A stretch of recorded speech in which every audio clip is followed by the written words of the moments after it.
Hey there.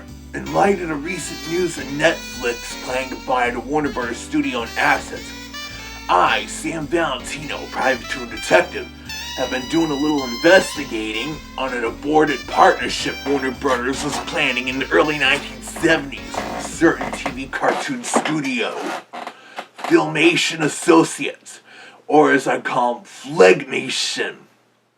You heard me right. This is pretty much how Daffy Duck and Porky Pig meet the Groovie Goolies came to be. But I'm getting a little ahead of myself. You see, back in 1971, Warner Brothers, then a subsidiary of Kinney National, and Filmation, then a subsidiary of Teleprompter Incorporated, signed a long-term contract under which Filmation produced animated content for Warner Brothers to be distributed both for television and for theaters, as this is nearly 2 years after Warner Brothers closed their own animation department after Kinney National bought them and eliminated 7 arts from the picture. The transaction did indeed also call for a revival of theatrical cartoon shorts, even though those were really on their last legs by that time.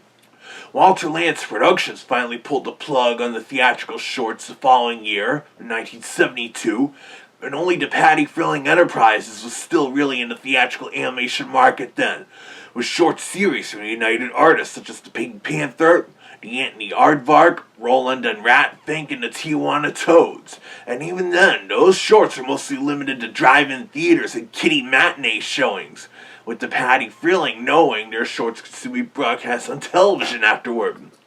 And that was also Filmation and Warner Brothers' intention.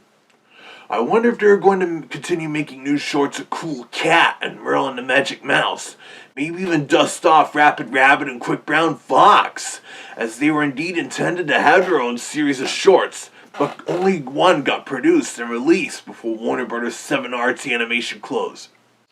Now, don't get me wrong, that was actually my favorite of the 7 Arts Looney Tunes, and not just because I'm a Toon Fox myself. But Filmation's take on the shorts probably wouldn't have been as good, especially without Robert McKimson directing. And even composer Bill Lava had also died in 1971. It amazes me that he was outlived by Carl Stalling for a year. To be fair, Ray Fabi's Filmation music in the early 70s was already pretty similar to Bill Lava's music in the 7 Arts Looney Tunes shorts, with that twangy mod kind of sound.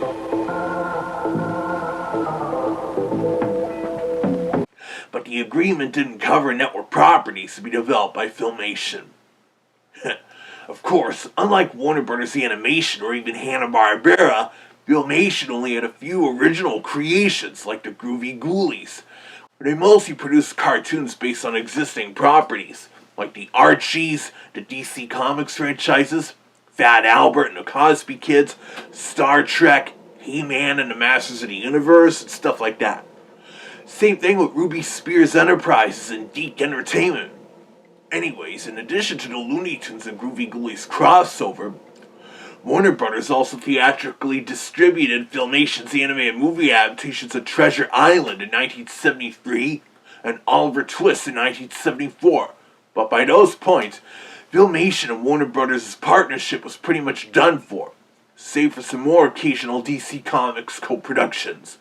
The reason being was because of Warner Bros. Not being satisfied with how Daffy Duck and Porky Pig Meet the Groovie Goolies came out, and who could blame them? The animation was far stiffer and more limited than the 7 Arts Looney Tunes. It felt too much like a retread of the new Scooby-Doo movie Sandy Duncan's Jekyll and Hyde, complete with Reform Master disguised villain. Laugh tracks and Looney Tunes don't mix.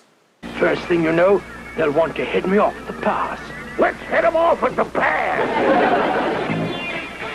Jeez, even the Hanna-Barbera laugh track wasn't that loud and echoey. And it also uses Hanna-Barbera sound effects like the 7 Arts Looney Tunes did, but they are much lower quality samples.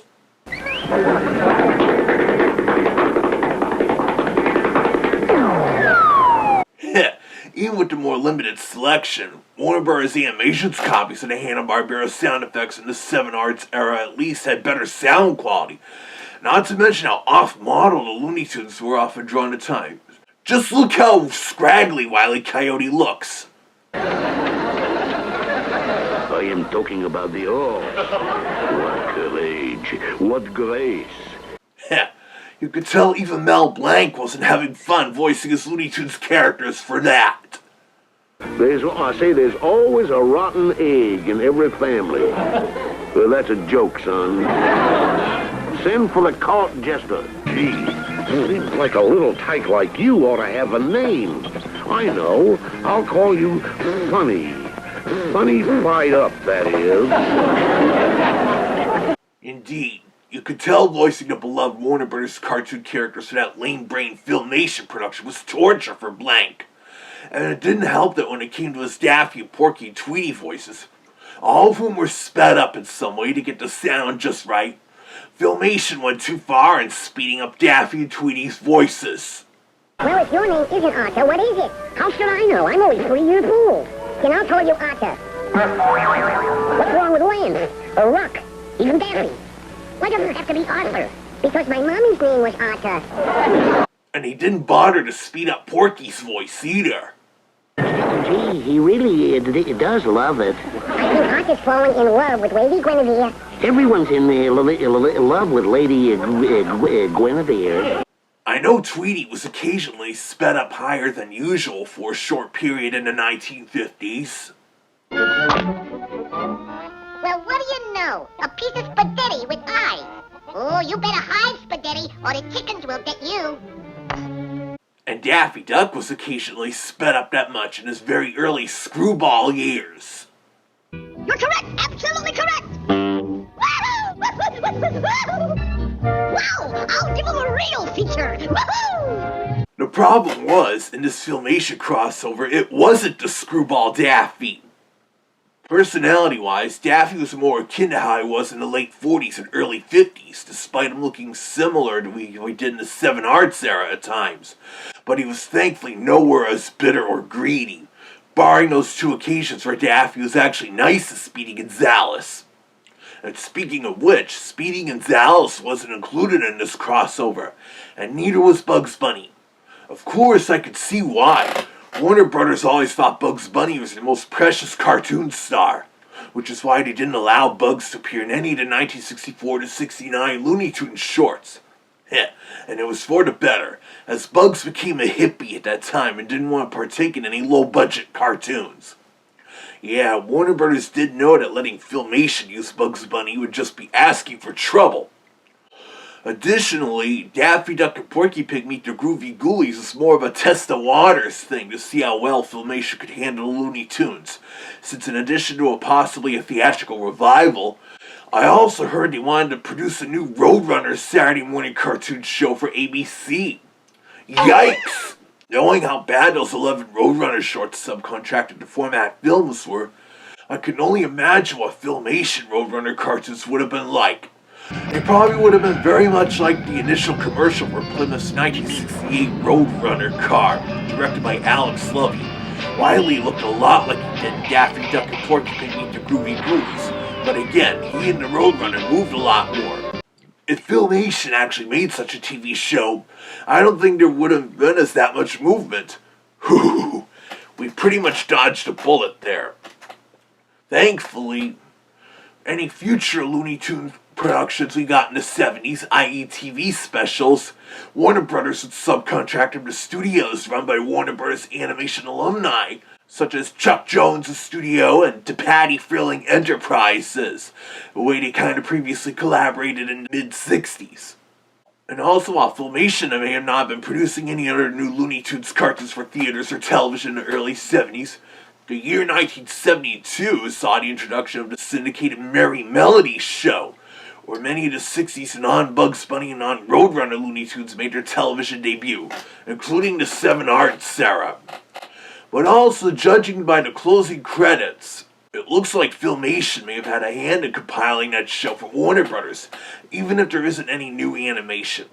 The credit typeface is the same one as most of Filmation's 1970s television output used, only without the classic rotating Lou Schleimer and Norm Prescott credit, along with the use of some Hanna-Barbera sound effects being dubbed into the clips utilized.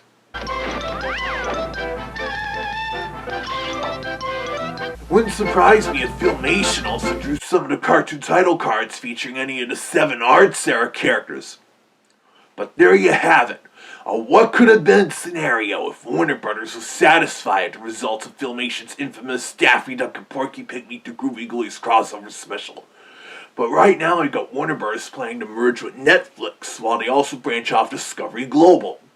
As this is likely so Netflix can get into the theatrical film market. All I could say is, thank God it's not Paramount Skydance. But once I get more snooping around, I'll give a more detailed vlog at my findings about Netflix buying Warner Bros. So keep watching this channel to see that, along with whatever I or Zach Wolf do next when we're not busy.